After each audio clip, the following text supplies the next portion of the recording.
answer for our audience.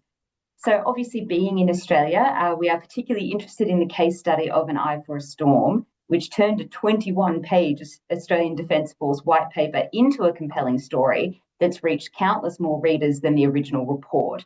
So, how did this project get off the ground, and what were the main lessons learned? Yeah, it was a fantastic project. So there was a team in the Australian Defence Forces that were working on a pretty important project. Essentially, thinking through a set of reforms for the military. But they were not reforms that were, I'm going to say, sexy. It wasn't, we need to buy this new weapon system. They were some internal, structural, personnel system type reforms. And they had a writing team of, mid-career officers who put together a great report on it that I think, as you said, was like 21 pages. Um, but it didn't accomplish the goal. The goal wasn't to write the report. The goal was for people to understand the key issues, leaders to understand the key issues, especially, and even more act on them. So we were brought in. We worked with them to identify what you might think of as like the vitamins of the story. So in their 20, they had a 21-page report. If I recall, there were 38 kind of issues and factoids that those were the key takeaways that they wanted people who were engaging with their project. So we identified those. We also wanted to understand, what are some application questions, et cetera. And so we took that and then and put it together into a narrative that follows a officer as it goes back and forth between they're on a exciting mission. One thing that I would add sometimes in these projects is both what do you need in there? What can you not have in there? So I don't think I'm betraying any confidence by saying is they wanted a narrative that envisioned a potential future mission and needs for the Australian military, but they said, hey, we can't have it be like a World War III against a China.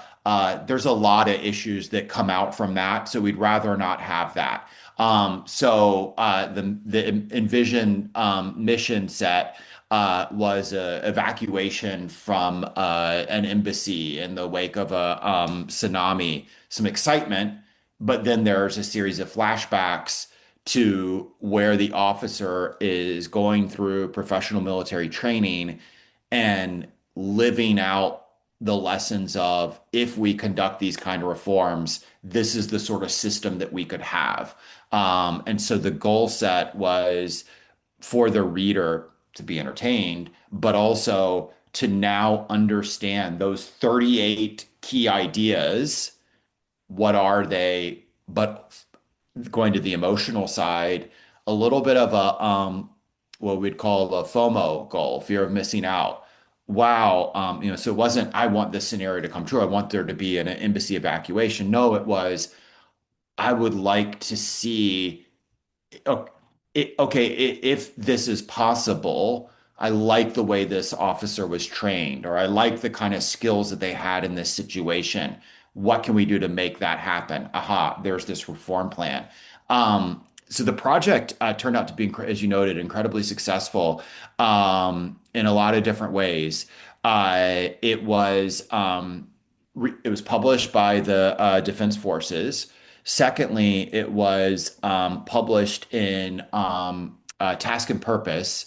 At last track, so like an online, journal. And so the last time, and this was gosh, it's probably 2 years ago. There it was two orders of magnitude. So adding a couple of zeros, more readers of the narrative of I for a Storm than the original report.